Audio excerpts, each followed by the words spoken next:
nostalgia, memories, growing up in Central Florida in the 1990s. What a bunch of sappy crap. It's the Sappy Crap Podcast, starring Steve Bauman and Jarman Day. Welcome to the Sappy Crap Podcast, where the names are changed, but the stories are real. I'm Jarman. And I'm Steve. That's right. The stories are real, or at least how our brains have chosen to keep them. It's been so long since these events at this point, they're just fun stories. Yeah, who knows if they really happened or not, or we're just completely making all of this up. I could have been drunk for most of that time. I hope you weren't. I could have been hallucinating everything. Jarman may not be real. Like a ghost, because this is a special Halloween episode. Like that movie I didn't understand, A Beautiful Mind. But what are we talking about this episode, Steve? Well, we are talking about Halloween's past, our own Halloween stories, remembrances, costume, angst, candy, vomiting, makeup, prosthetics, and more vomiting. And it's, as usual, we're being nostalgic about this because right now we're smack dab in the middle of 2020, in the middle of a pandemic, and we can't go trick-or-treating. We can't go out Halloweening. We can't do any of that kind of stuff. So no parties. So we're kind of reminiscing about the good times, the things we used to do for all those wonderful Halloweens. So, Jarman, what are, to get us started, what are some Halloween movies that you break out to get you in that Halloween spirit? Oh, my goodness. Well, I think you'll know this, but I'm a huge fan of the Halloween movie series. Yes, you are. Now, if you don't know, folks, it's the Michael Myers, the White Mask, which, funny enough, is actually a mask of William Shatner initially, and they dyed it white and gave it to him, bleached it. But anyways, yeah, since I was a kid, I love that movie. I'll put that on all the time. For any parties I would have, I always love putting on just old black and white horror movies in the background. But I just love a good cheesy slasher film. The dumber, the better. What about you? To cement Jarman's love of Halloween, I can confirm that from approximately 7th grade until maybe 12th, your go-to costume was your Mike Myers jumpsuit, even when you had grown 4 to 5 inches and it was very tight in the crotch. Oh, yes. Eventually I had to stop. I remember towards the end, you would have to pack yourself into that thing because it was made for a smaller you. Yeah. And not because I'm super well endowed or something. It's just a matter of I was too tall. You were 6 inches shorter when you came up with that costume, and then you just milked it for 5 or 6 years. Yeah, I got it at a thrift store. It was just that blue mechanic's jumpsuit. And you had those zip up boots. I remember those. Oh, I forgot about the zip up boots. Yeah. But then I remember what you would do is when it got sweaty, like too sweaty, you would take the mask off and comb your hair back and then say you were Fonzie. I forgot about that. Like it was like an easy or like a grease monkey. It didn't take much to just have it be a costume. Yeah, it was like 70s looking grease monkey kind of thing. You were already wearing a mechanic's jumpsuit. Because the mechanic's jumpsuit also had kind of bell bottoms at the end because it was appropriate for the movies coming out in the 70s, the original Halloween. Oh, yeah. Everything was boot cut. Yeah, it was perfect. So, yeah, that was a big deal. I remember walking around in that costume. You loved that costume. Was like our last trick-or-treating probably, and I hit somebody's car with my knife. I don't know, because they were cursing at us and making fun of us or something. So I walked over and I hit the car with the knife and they drove away because they were scared. That's right. But they were being jerks. They were cursing and we were, kids still, kind of. We're kids. We're teens. But what about you? Do you have any favorite movies that you love breaking out? Trick or Treat, a recent Halloween classic that's like truly a Halloween movie. Not even like a scary movie. It's a Halloween movie. Ernest Scared Stupid, which we reviewed a few years ago. Oh, on the Play on Nerds podcast. People check it out. Yes. Oh, yeah. Hocus Pocus, one from our adolescence. And then any chance I have to watch Gremlins, both at Halloween and Christmas, I do. Because it's both. This Hocus Pocus stuff has gotten out of hand, though. It's like gotten this resurgence and people just go mad about it. I don't think I've ever seen it all the way through, if at all. It was like apparently it was a huge flop. I just read a whole thing about how when it first came out, it really did not know what it was and they didn't know what to do with it. Yeah, now it's like a cult favorite. It's getting almost like Rocky Horror status kind of stuff. People just talk about it all the time. Yeah, so I guess it's good. I need to watch it, apparently. Yeah, you got it. And I haven't seen Trick or Treat either. So let's talk about like some early Halloweens. Yes. What do you remember from that way back Halloween machine? My biggest thing has always been the costumes. I'm a theatrical guy, I guess. And one of the things that was just made my youth was my mom knew how much I loved Mortal Kombat. I even had it for the original Game Boy that wasn't in color, folks. So I love Mortal Kombat so much. She knew it was violent, but she was still, forgiving of that. And she knew how much I liked it. So I got the movie, the VHS. It was wonderful. So she went to this local tailor and had put together a Sub-Zero costume for me. So that was the one I used for years until I grew out of it. That was the precursor to the Michael Myers costume, was my Sub-Zero costume. Might be before I met you, I think. And the first time you wore it was like 5th grade, like the first time was it? trick-or-treating. So you did see me with that. I didn't know if I was younger than that or not. It was like barely complete, and the paint wasn't dry. That's the thing, is we had a BMX mask that we painted blue and black to match Sub-Zeros in the game. And it wasn't pretty cool. But it was cool, but I was like huffing paint basically at that point by accident because it wasn't dry. But that's one of my earliest memories, is the costumes and the ridiculousness of trick-or-treating, the whole idea that you're getting candy for free from strangers. It's odd. But what are your earliest memories, Steve? I remember that. I remember going with you trick-or-treating. Like, I'd probably been living in the state for 2 months at that point or something like that. Oh, wow. And I remember, you got like sick off fumes and we had to go back and like sit down a few times. I think I was dizzy. Yeah, I do remember that. And I was overheated because I was used to Halloweens in the Northeast, where in October, late October, it's cold. Mm-hmm. So you have to have a costume that fits under a coat or like over top of it. And so I made this big robot costume out of like boxes and pipe. And I remember that. And it was so hot. It was like a little sauna that I designed for myself to walk around in. And within a half hour, I was just dragging that thing with me. It was bad. We took a stop at your house because you were getting dizzy. And I like raided some sort of bin you had and ended up with like a cape and a top hat or something. Oh, yeah. We always had that bin full of random parts of costumes. And spent the rest of the night as a magician when we went back out because it was just too hot to be a fucking robot. A magician who apparently was bathed in sweat. I'm the sweaty magician. I'll never forget that joke that Jerry Seinfeld told in one of his specials. He's like, because he grew up in the Northeast as well, and his mom, he wanted to dress as Superman for Halloween, and she puts him up in a jacket and a scarf, so he's covering up the entire costume. He's like, I don't remember Superman wearing a jacket. That's right. It was just so funny.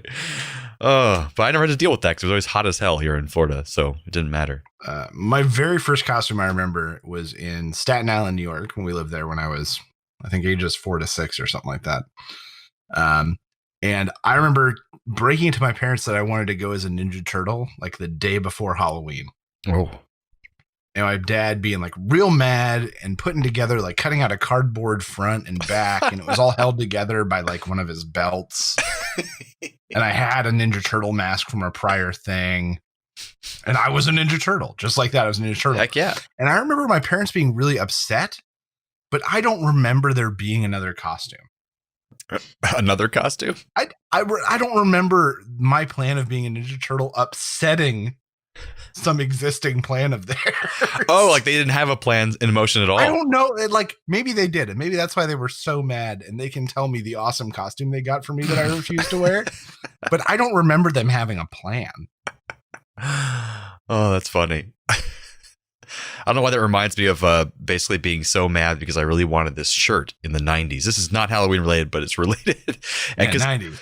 Everyone remembers in the 90s. This is a 90s podcast. We're talking about 90s shit. Yeah. But those shirts that had multicolored, like bright pastel colors, and like square patterns. And it was made of pure silk. And we left at TJ Maxx or something. And I was like, I want that shirt so bad. I'll look so cool. And they said, fine. And they would not shut up about it. And so they went in there. My parents didn't have a lot of money at that time. And they went in and bought me the shirt. And I wore it for the school picture and then lost it. Never wore it again. Of course you did. But it's in that school picture, this hideous 90s-tastic shirt. So we've put a lot of fits into our parents. We don't know what they actually were doing. I bet they had a wonderful costume for you. And that was probably a great costume. I was a piece of shit and ruined. Exactly. I was a Ninja Turtle with a leather belt. A leather belt. And then I think Halloween we can't really talk about without talking about our parties. Yes. Starting when? Like 5th, 6th grade, maybe? 7th grade. And the reason I know this is because you and I got talked into throwing this party by our girlfriends at the time. We had girlfriends in 7th grade. You were dating this girl named Caitlin. Is that the fake name? Yes. Okay, I know who you're talking about, though. You convinced me that it would be great if I dated her best friend, Cece. Right. And then somehow collectively, they pressured us into thinking we should throw this party. And I remember only holding hands at that time. I don't think I did any of the kissing. I got one peck on the cheek. Hey. I remember it was a big thing. It was a good ride home from school on my bike after that. So in the 7th grade, I hosted. I think my mom was out of town, so your dad agreed to chaperone. He's a terrible chaperone. I mean, he would have let pretty much anything happen. Oh, yeah. So we have 30 to 40 kids over at my house. We've got the pool. It's a big hit. And you and I became the guys that threw one of the Halloween parties. Heck yeah. And it kind of cemented us as a duo. And also, is the Halloween party where we eventually invited like bands that were playing at our school to come play at our party? Yes, 9th grade, we got Franco, the name of a band, not a person, which was the coolest of the two bands at our school. And it was a big deal that not only did we get them to perform, but I convinced my dad to pay them, I'm pretty sure. Oh my God. And all I remember is that I hated their music, but I also was aware that I didn't like any modern music at the time. So I wasn't a good judge of what was good and bad. So I was just like, I'm guessing people like this, but I can't stand it. A few things I remember from these parties specifically. The 9th and 10th grade, we had Franco. And the one in 9th grade, we got shut down by your neighbors who filed a noise complaint with the police at like 8:15 at night or something. I think it was even earlier than that. It was crazy early. Yeah. I remember being really disappointed. Sidetrack real quick. Those same neighbors I had, they called the police on us. It was about 8:30 in the evening when we had a string quartet playing in our backyard. And they called the police. They didn't come over and say, can you keep your string quartet down? They just called the police on us for a quartet. So they're assholes. Nice. Oh, my God. I remember a bunch of people got out of the pool and ruined a bunch of their equipment. Oh. Because there was no water barrier. Yeah, that was dumb of us. Yeah. We're kids. For the first one, my girlfriend at the time, the one that convinced us to overall do the party, convinced me that wings were the way to go. So I talked my dad into like a 50 wing tray, and nobody except for our buddy Kiki ate any of them. And my dad was pissed, and we ate wings for lunch and dinner for like the next 2 days. Why didn't anybody eat wings? Wings are wonderful. Because they were like 7th graders. No one wants to eat at a party and like embarrass themselves. Oh, man. You know? Go to a party now. It's all I care about. Oh, my God. I would party now and be like, so I was told there were wings. I don't care who's here. Can I have some wings? Is it like your bar mitzvah or something? It doesn't matter. Where are those wings? Oh, the difference between being an adult and a child. Yeah. And then one of the ones at my house, this girl, who I'll just call by her real name because it's about Joy, came as a fairy. And she brought a sack with her that she called fairy dust, which was really a bag filled with coarse cut translucent glitter, which she threw at people by the handful. I remember this. And not too long after this, I took over the responsibility of cleaning our pool. And until the day we moved out, every now and then when I cleaned that filter, a piece of that goddamn glitter would come out. Oh, yeah. I can confirm. 4 years later, 5 years later. I dated a burlesque performer for a few years, and she would make all these costumes with glitter on them. And for years after we broke up, there was still glitter random places in my house, my clothing, on my just furniture. It was ridiculous. It just gets everywhere. Oh, I remember using that pool of yours, by the way, for a different purpose, because I have an allergy attack at your house because of your cats. And your dad told me, because I was swelling up and I couldn't breathe, he's like, get in the pool. So I jumped in your pool. Just wash everything off. Yeah, and it actually worked. I could breathe better and just clear my sinuses because it was really cold at the time. I don't think it was summer or something. So your dad, he's a nurse. He knows what the hell he's talking about. So my dad pushed you in the pool. Yeah, exactly. It's for your health. It actually worked. So I believe him. But those were great parties. And what was our last party that we threw, probably? I think it was 10th. I don't think we did it after that. I can't remember one after 10th. I don't think I hosted, because then after that, you and I went to hosting like cast parties and that kind of stuff. Right. And now it's harder as an adult because I still hang out with a lot of performer type people and they love throwing Halloween parties. So I really just can't outdo without you here to help me, tag team it. That's true, to balance it. I can't like compare with these parties that are thrown now. So especially here in Orlando with all these performers. So it's not good. Yeah, I need you here, man. And then let's talk about maybe some college Halloween. Mm-hmm. So unfortunately, we spent our colleges separately. Yeah. But are some highlights, some parties that you really liked or something? Freshman year was the year I learned that Robin Hood and Peter Pan have incredibly similar costumes. Oh, yes. Sophomore year, I ended up at a huge frat party blowout at University of Washington, UW. A girl whose boobies I desperately wanted to touch wanted to go. So I agreed to go. And I spent most of the night doing a Harry Carey impression a la Will Ferrell because that's how I was dressed. Hi. Hi, door. Did she like your impression? I did not get to touch her boob. What a charmer you are. Whether she liked my impression or not. I was actually thinking of that while I was coming home tonight before we recorded this about parties and stuff and how silly it was because I'd always be excited about college Halloween parties because I'm like, oh, I'm going to see all these girls. Everyone dresses really scantily and I'll make out with somebody. Yeah. But at the same time, I'd shoot myself in the foot because I always wanted to wear like the grossest costume or the best makeup effects. Heavy makeup or prosthetic or something. I was never going to make out with anybody. People get me cool compliments, but I'm not going to get laid. That's when you go dressed as Fonz. Yeah. Hey, I'm a mechanic. I mean Fonz. Hey. Oh, man. Post-college, sort of the craziest adult party I've been to. When we were living in Pittsburgh for about 6 months before we moved to New York, this old guy named Dick, and think if like Santa Claus was a filthy hippie. Okay. Threw this legendary block Halloween party every year. And he put out these flyers and these invitations that basically say like, everyone's welcome till 8. Children must leave at 8. Because at 8 sharp, trays of like Jell-O shots come out. And magic mushroom pizza comes out and just baggies filled with joints. This was in Seattle? This was in Pittsburgh. Oh, in Pittsburgh. Oh, okay. Gotcha. And suddenly everyone is getting super high and super drunk. I had way too many pot brownies. Way too many. We all end up like stumbling back to my uncle's house, which is just down the street, and like waiting out this terrible high. Next day, I shit. Smells like weed. Oh god! Too many That's how details. intense this was. I'm just telling you. This is all about remembering and commemorating these things. I guess that's hard to forget. You never forget. So that was like the craziest adult Halloween party I've been to. Hashtag never forget weed poop. That's right. But now that I've got kids, Halloween's different. I would imagine. Now we very openly judge public Halloween events. Now we're those parents. Because there are two communities, very ritzy communities, and one does it real good and the other one's a real screw up.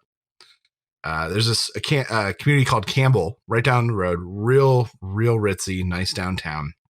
And they do this event where they shut off the road on both ends of their historic downtown, and they tell businesses to give out presents. They've got bouncy houses and face painters, this whole thing. But no one organizes any of this. They just tell businesses it's happening. Right. So every business does their own thing. Some people have tables out front. Some people you've got to like go into their business, like all the way inside their business. Some people have stuff set up in the middle of the road. And everything has separate lines. So you go from being in a line to get candy from one business to going to being in a line somewhere else to go get candy from a different. But it's a fucking nightmare. And then there's this other one called Willow Glen, another super ritzy, nice community. And they just have this one line. And they tell all the businesses what to do. They say, if you want to participate, you put a table out and you have easy to grab candy, you bastards. And all the kids get in one big shoehorn line and go business to business to business. And every kid racks up a huge bag of candy. I mean, that's great and all, but it's the parents all leave. There's less complications, so it's less fun. No, see, as a parent, that's fun. Okay. Seeing my kid not have to fight another 3-year-old for a pencil eraser shaped like a candy corn is my idea of fun as an adult. See, that's what I weird. It's weird these days because people don't stay in their own neighborhoods to go trick or treating. So like I live in a regular looking neighborhood, but we'll probably get like 2 trick or treaters on a normal year, not a pandemic year, of course. Yeah. But whereas this neighborhood, Baldwin Park, which is like you said, upper scale kind of neighborhood, and a lot of houses really close together because it's all new construction and a lot of apartments. Everything's real stuck together, but real ritzy, famous, rich neighborhood. And the people come in there from the hundreds with their children just to walk around these houses because they know everyone's gonna have good candy and there's houses close together so you can rack it up real fast. And I was like, is that not the point of Halloween? Not just how much candy can I possibly get, but about going around your neighborhood, meeting your neighbors and kind of being in a community activity. It just feels very... Not this year. Well, not this year. This year's nothing, off the books, but it just seems silly. Like it's not the point is not just to get as much candy as possible. It's about, having fun with your neighbors. I don't know. Maybe I sound like an old man at this point. I don't know. When you were 11, was it about having fun with your neighbors or was it about getting as much candy as possible? I think even then, when I was 11, maybe when I was 6, but when I was 11, it was about my friends trick-or-treating with me. And I didn't really care about the candy because I said I never liked candy that much. I don't know. Yeah, it was all about candy. And then I was going to take advantage of you because you didn't like candy. Oh, smart. That's smart. Yeah, if they were handing out like Doritos, I'd be like, damn, I'm going to have made Dorito houses as possible, but I don't care about candy.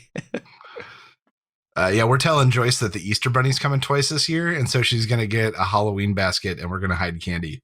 Oh, that's a good idea. So she has at least something to do. And you could just like have Dale hiding under the couch too, Dale Jr. You'll just cover him in Snickers bars. Exactly. You found all the Snickers. Him before the cats. Of course I found him, Daddy. He's crying. That's right. He's not a good hider.